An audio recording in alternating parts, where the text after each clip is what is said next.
అందరికీ నమస్కారం అండి. వైఫ్ ఆఫ్ సూర్య కథకు స్వాగతం. ఈ కథను పూర్తిగా వినిన తర్వాత మీకు నచ్చినట్లయితే తప్పకుండా లైక్ చేయండి. అదేవిధంగా సబ్స్క్రైబ్ చేసుకుని మన ఛానల్ని ఎంకరేజ్ చేయవలసిందిగా మనస్ఫూర్తిగా కోరుకుంటున్నానండి. ఈ కథను ఇంత బాగా ఆదరిస్తున్న మీ అందరికీ చాలా చాలా థ్యాంక్స్ అండి.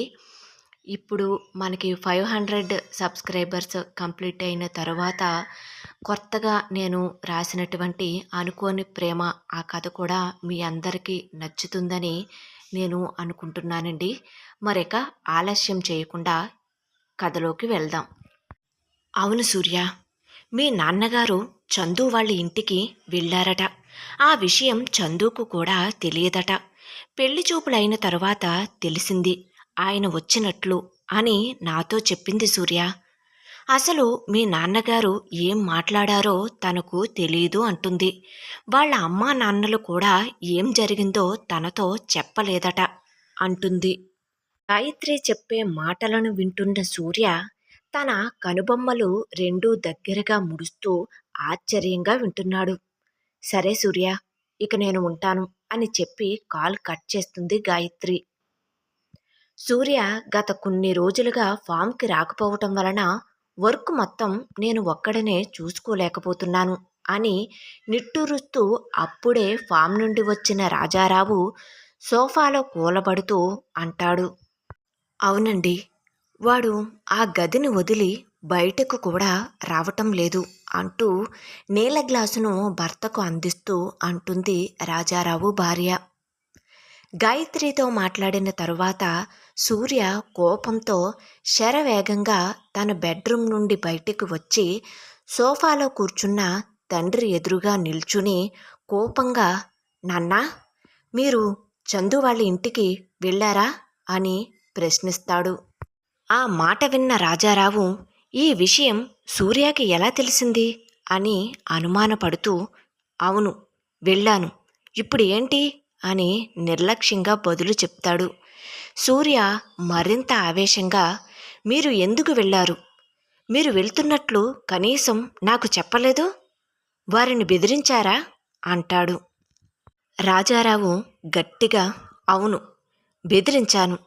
నిన్ను ఆ అమ్మాయి మర్చిపోవాలని ఆమె తల్లిదండ్రులకు చెప్పాను అంటాడు. నాన్నా, మీరెందుకు ఇలా చేస్తున్నారు? నేను చందుని ప్రేమిస్తున్నానని, తననే పెళ్లి చేసుకోవాలి అనుకుంటున్నానని మీకు తెలుసు కదా అని నిరాశగా అంటాడు సూర్య. ప్రేమ గేమ నాకు తెలియదు. ఆ అమ్మాయి మన స్థాయికి తగినది కాదు అంటూ కోపంగా చెబుతాడు రాజారావు. స్థాయి గురించి ఎందుకు మాట్లాడుతున్నారు? ప్రేమకు స్థాయి హోదా అవసరం లేదు నాన్న అని వేదనగా అంటాడు సూర్య. రాజారావు మరింత గట్టిగా, నువ్వు నా మాట వినాల్సిందే, ఆ అమ్మాయిని మర్చిపో అంటాడు. అది ఈ జన్మలో జరగదు నాన్న, నేను చందుని ఎప్పటికీ మర్చిపోలేను అని నిస్సహాయంగా అంటాడు సూర్య. చూడు సూర్య, నువ్వు నా మాట వినకపోతే నాకంటే చెడ్డవాడు ఉండడు అని కోపంగా అంటాడు రాజారావు.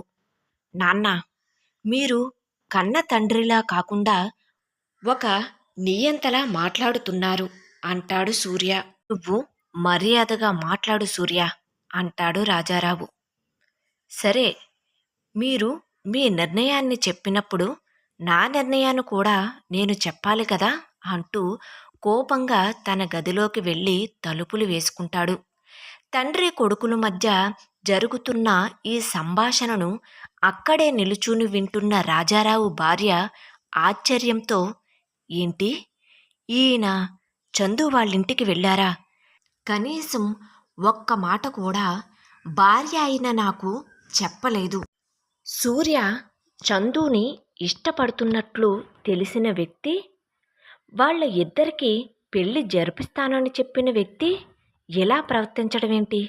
అసలు చందు వాళ్ళ అమ్మా నాన్నలతో ఈ పాపిష్టి మనిషి ఏం మాట్లాడి ఉంటారు అని మనసులో అనుకుంటూ తన గదిలోకి వెళ్తున్న సూర్యను బాధగా చూస్తూ ఏమీ చెయ్యలేని నిస్సహాయక స్థితిలో నిలుచుని ఉండిపోతుంది రాజారావు భార్య.